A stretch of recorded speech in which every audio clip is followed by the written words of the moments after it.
Siya yung magdala sa Italy. Tapin yung isa. Ako? Galing mo to. Nagsama yung pumangkin ni Imo at saka yung anak mo doon.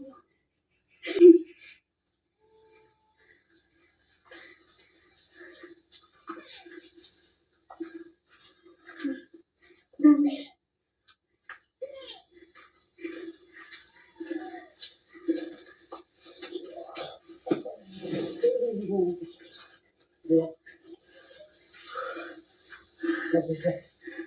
Nawala na ng power yung anak ni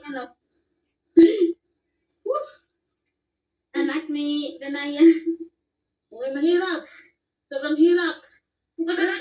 Ay, magsikap.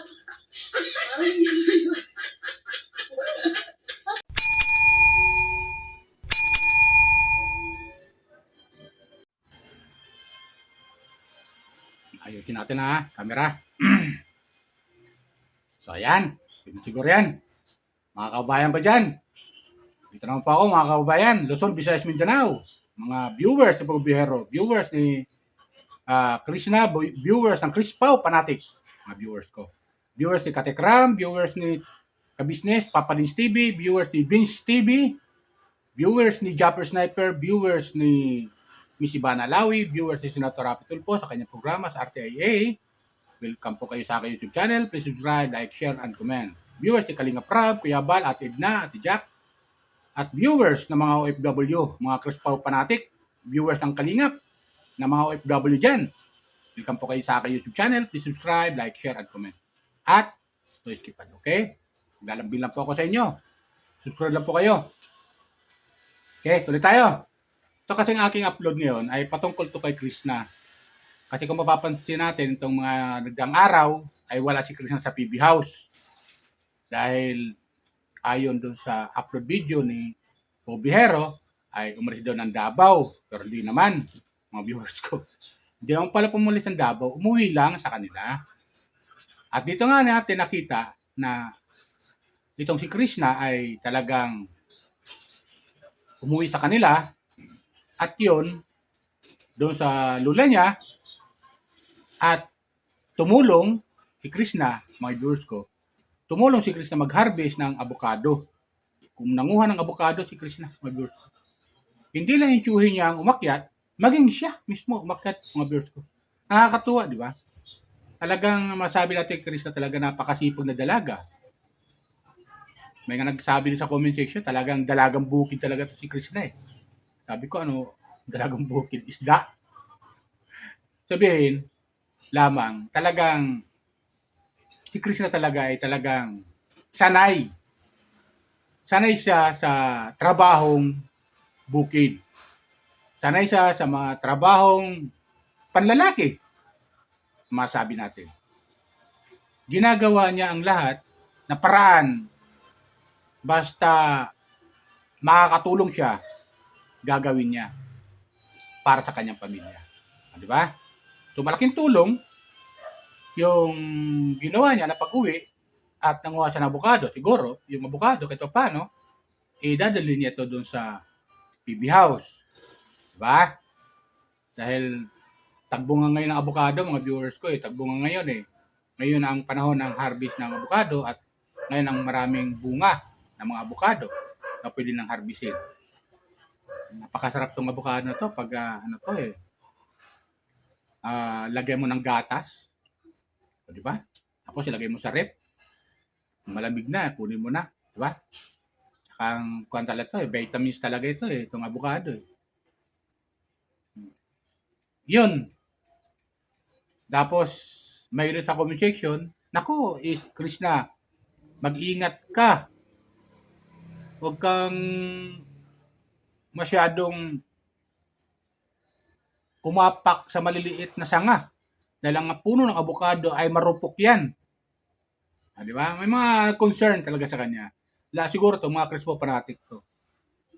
Tapos pero pa dito, pabayaan mo na ang tiyuhin mong umakyat. Huwag ka nang umakyat.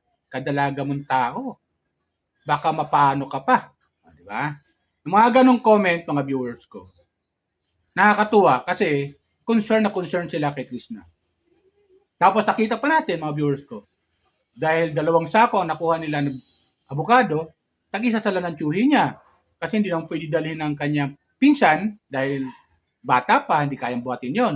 So si Krishna nagbuhat, mga viewers ko. Siya ay nagbuhat ng abogado para sa kanyang,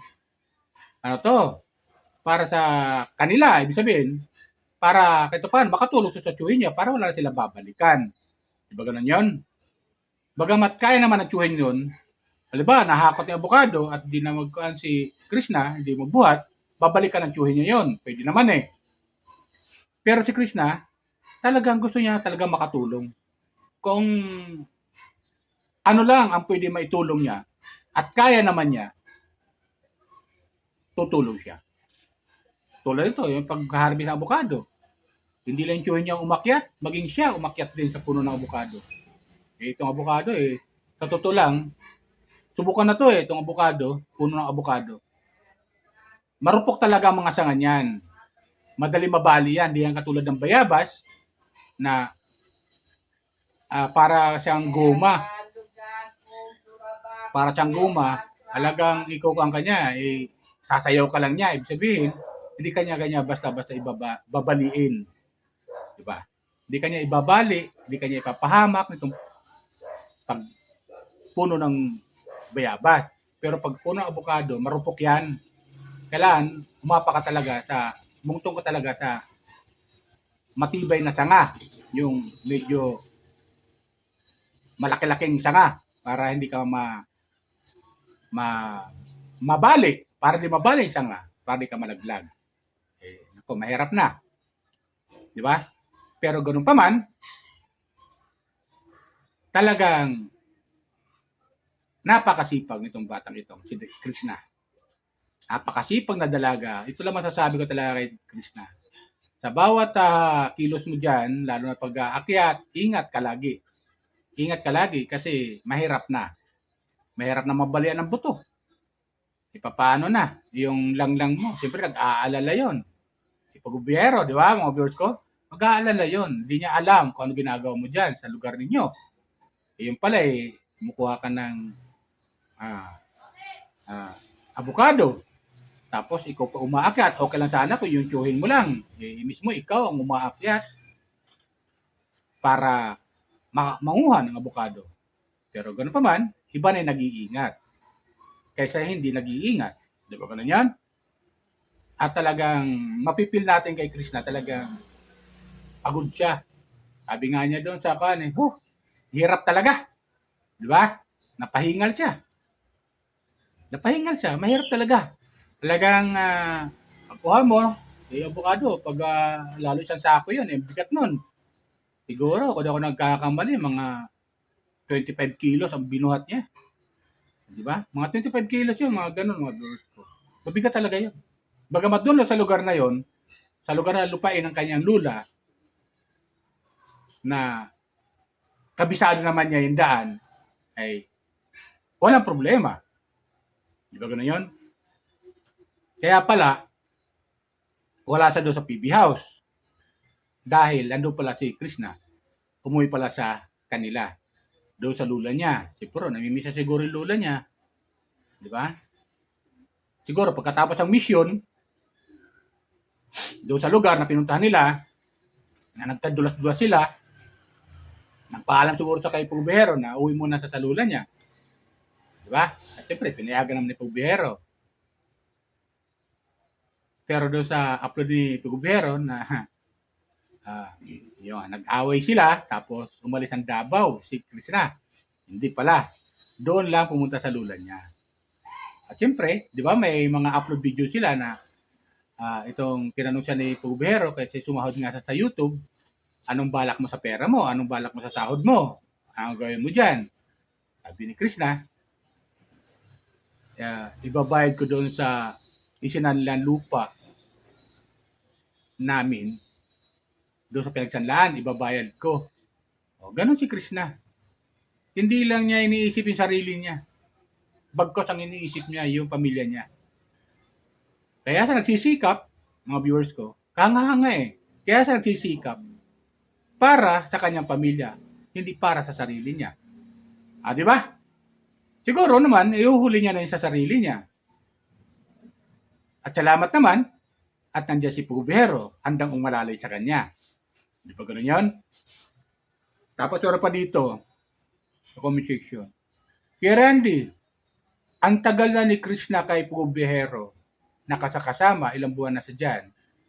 Pero, hindi pa napapaayos yung bahay nila Krishna. Oo. Huwag tayo, ito, sasagutin ko ito, huwag tayo magmadali. Sigurado na nakaplano na siguro yan. Nakaplano na yan. Hindi lang sa ngayon. Pinagplanuhan yan nila Pugubihero. Siyempre, nakita naman ni Pugubihero status ng bahay nila Krishna, di ba? Napapagawa nga ni Pugubihero yung bahay ng hindi niya, ng kanyang beneficiary na hindi niya kaano-ano. Sabi natin, hindi niya kaano-ano. O, di ba? O, hindi niya kamag-anak. Kita pa kaya si Krishna na kanyang minamahal. Hindi niya matulungan, mapaayos yung bahay. O, di ba? Huwag tayo mong badali kasi hindi naman lahat ng oras o araw maganda yung panahon. Minsan may mainit, minsan may maaraw, minsan may makulimlim. Di ba ganun yun? Ang ibig sabihin, hindi agad-agad yan. Pinagpaplanuhan nila yan. Tapos meron pa dito. Sana magpakasal na sila kaagad para papaayos na yung bahay nila Krishna. Siguro ang kuan nito mga concerned citizen, itong concerned Chris Pao Panate, ay talagang naawa sila sa sitwasyon ni Krishna dahil nga yung bahay nga nila ay ganon pa rin. Ganon pa rin. Di ba? Hindi maayos. Pero ang importante, mga viewers ko, yung may masisilungan sila at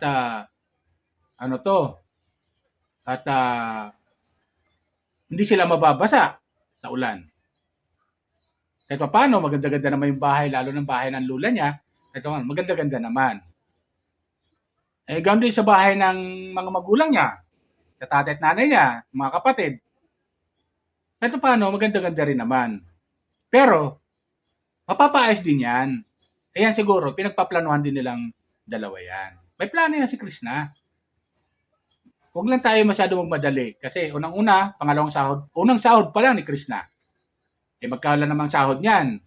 Hindi naman siguro aabuti ng 100,000 yung sinahod niya. Wala pa naman siguro.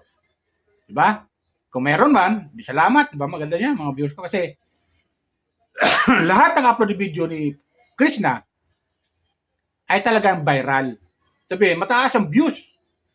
Sa sitwasyon na kanyang subscriber ay nasa 61,000 pa lang, pero ang views umaabot na rin ng 100,000. So, ganun ang suporta na nanonood sa upload video ni Krishna. Di ba? Kaya tuloy lang ang suporta natin sa panonood ng video upload ni Krishna. Maging sa lahat ng PB team, panoorin natin. Suportahan natin sila. At huwag tayo mag-skip ng ad para paano makatulong man lang tayo sa kanila. So, ganun lang gagawin natin. Tapos, meron akong napanood upload video ni Pugubihero doon sa kanya, hiwa-hiwalay sila. Maghihiwa-hiwalay na raw sila. Di ba? Dahil dito, maghihiwa-hiwalay. Siguro, yung pauwi na sila, kasi maghihiwa-hiwalay. Babakasyon, upuwi sila Peter Paul sa pamilya nila, si Ralph, pauwi na sa pamilya niya, kasi isang araw din sila na pumunta sa bundok. Di ba? Siyempre, namimiss rin niya yung pamilya niya. At ganoon din sila rin vlog, uuwi na rin. So, ganun. So, magkakahiwa-hiwalay talaga yan. Ang kagandahan nito, ang abangan natin, yung susunod upload video ni Pugubihero na magpupunta sila sa Malalag, doon sa house blessing ni Roy Balalag sa kanyang ipinagawang bahay para sa kanyang pamilya. Di ba? Kaya shout out sa iyo, Roy Balalag, shout out sa iyo. So, gano'n, yan lang abangan natin kasi sama ang team. Tapos, meron pang si Pugubihero na pupunta sila sa Sarangani at magbi-mission sila doon at kasama ang ilang team. Yan, sila Mang Ili, kasama pa rin yung team niya. Siguro kasama na rin si Krishna doon. Di ba? Ganun lang, abangan lang natin. So, balik lang tayo kay Krishna, yun. Nakita naman natin yung kanyang ban. Nakita natin yung kasipagan nitong dalaga na to. Na talagang wala tayong masabi. Sa isang katulad ni Krishna na isang dalaga na dapat ay nasa bahay lang, nagpapaganda sa kanyang sarili. Di ba? Pero hindi siya ganon. Hindi siya ganon. Kaya, tama lang na nagustuhan siya ni Pugong Biyahero. Dahil nakikita niya na si Krishna ay makakatulong to sa kanya. Makakatulong to sa kanya. Lalo-lalo na sa mga plano niya sa buhay. Kung nagawa man ni Pugong Biyahero yung mga plano sa buhay sa ngayon na successful siya, how much more nakasama niya si Krishna at hindi magiging hadlang. Siguro naman, hindi magiging hadlang si Krishna sa mga susunod pang mga pangarap ni Pugong Biyahero na gusto pa niyang tuparin. Bagamat yung ilan natupad na ni Pugong Biyahero, pero mayroon pa siyang pinapangarap na ilang pa mga dapat niyang tuparin. Sa tulong na rin ni Krishna na kanyang minamahal. Di ba ganun yan? Kaya tuloy lang natin ang suporta sa Chris Pau. Okay? Comment lang kayo mga Chris Pau fanatic ha. Comment lang kayo. At lahat ng comment nyo binabasa ko po. Nagre-reply po ako. Okay? Yan lang sa akin. Sana nagustuhan niyo aking comment, reaction patungkol kay Krishna.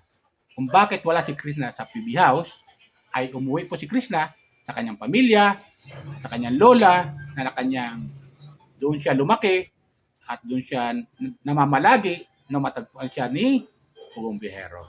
At tumutulong siya sa tiyuhin niya. Okay? Yan lang po. Shoutout ulit sa mga hinahanga ko charity vlogger. Unang-una kay Pugong Biyahero, sa kanyang team, kay Krishna, kay Kalinga Prab, kay Abal, Ate Jack, kay Katekram, yan, kay Ka-Business, Japper Sniper, Papa Dins TV, Gloria Kinotilita, shout out sa mga viewers. Kay Banalawi, at kay Senator Rapi Tulfo. Shout out sa inyo mga viewers. Welcome po kayo sa aking YouTube channel. Please subscribe, like, share, and comment. At kay Vince TV at kay Japper Sniper. Okay? At kay Bonsu Midit, yung Basilonia, Lichipland Girl. Shout out kayo ha. Shout out sa mga viewers. Welcome po kayo sa aking YouTube channel. Please subscribe, like, share, and comment. Maging sa ibang bansa ng mga OFW. Lalo-lalo yung mga viewers na Chris Pau fanatic. Okay? Yan lang po. Bye. Ingat po tayo lagi. Pagpalain po tayo ng may kapal.